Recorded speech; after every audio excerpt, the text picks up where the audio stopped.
Friends, welcome to freedom world.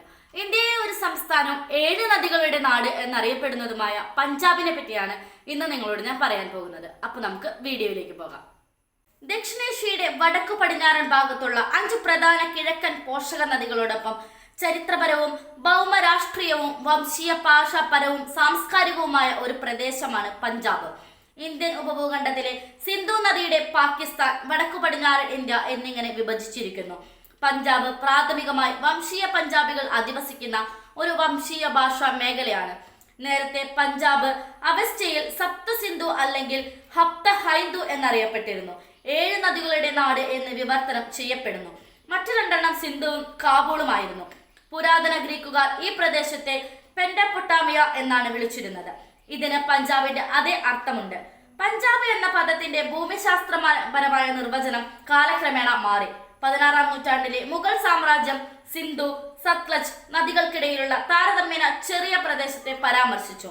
മൊത്തത്തിൽ പഞ്ചാബിന് ഏകദേശം 3,57,000 kilometre ചതുരശ്ര വിസ്തീർണമുണ്ടായിരുന്നു. ആധുനിക ജർമ്മനിയുടെ അതേ വലിപ്പം.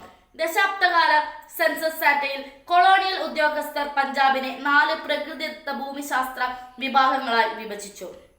കാലാവസ്ഥ പഞ്ചാബിന്റെ സമ്പദ് വ്യവസ്ഥയിൽ കാര്യമായ സ്വാധീനം ചെലുത്തുന്നു, പ്രത്യേകിച്ച് പ്രദേശത്തെ കാർഷിക മേഖലയ്ക്ക്. ഹിമാലയത്തോട് ചേർന്നുള്ള പ്രദേശങ്ങളിൽ പൊതുവെ ദൂരെയുള്ളതിനേക്കാൾ കനത്ത മഴ ലഭിക്കുന്നതിനാൽ മുഴുവൻ പ്രദേശത്തും കാലാവസ്ഥ ഏകീകൃതമല്ല. പ്രധാന ഭാഷ പഞ്ചാബിയാണ്. ഇത് ഇന്ത്യയിൽ ഗുരുമുഖി ലിപിയിലും പാകിസ്ഥാനിൽ ഷാമുഖി ലിപിയിലും എഴുതുന്നു. പഞ്ചാബി ഭാഷയ്ക്ക് ഔദ്യോഗിക പദവിയുമുണ്ട്. പഞ്ചാബി ആളുകൾ ആചരിക്കുന്ന മതങ്ങളിൽ ഏറ്റവും പഴക്കമേറിയതാണ് ഹിന്ദു മതം. 16-ാം നൂറ്റാണ്ടിൽ പഞ്ചാബിൽ ഒരു ചെറിയ ജൈന സമൂഹം അവശേഷിച്ചിരുന്നു. 10-ാം നൂറ്റാണ്ടിന്റെ തുടക്കത്തോടെ ബുദ്ധമത സമൂഹം ഏറെക്കുറെ അപ്രത്യക്ഷമായി. പഞ്ചാബ് പ്രദേശത്തിന്റെ ഭൂപ്രകൃതിയിൽ ദർഗകൾ സ്ഥിതി ചെയ്യുന്ന മിഷണറി സൂഫി സന്യാസിമാർ കാരണം ഈ പ്രദേശം പ്രധാനമായും മുസ്ലിമായി തീർന്നു. നിരവധി സൂഫി സന്യാസിമാരുടെ ആസ്ഥാനമായിരുന്നു പഞ്ചാബ്. ഈ പ്രദേശത്ത് സൂഫിസം സുസ്ഥിരമാണ്. കൂടാതെ കിർപാൽ സിംഗ്, സിവക് സിംഗ് ഗുരുക്കളെ വിശുദ്ധരായി ആദരിച്ചു.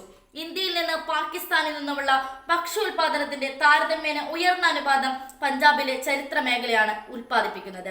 ഈ പ്രദേശം വിപുലമായ ഗോതമ്പ് കൃഷിക്കായി ഉപയോഗിച്ചു വരുന്നു.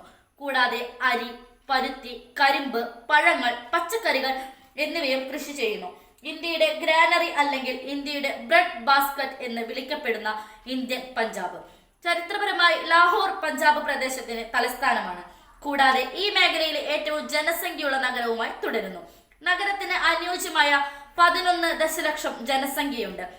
പഞ്ചാബ് യുവാക്കളുടെ സ്വകാര്യ മേഖലയിലെ തൊഴിൽ വർധനയോടെ പഞ്ചാബും സമ്പദ് വ്യവസ്ഥയിലേക്ക് ചേർക്കുന്നു.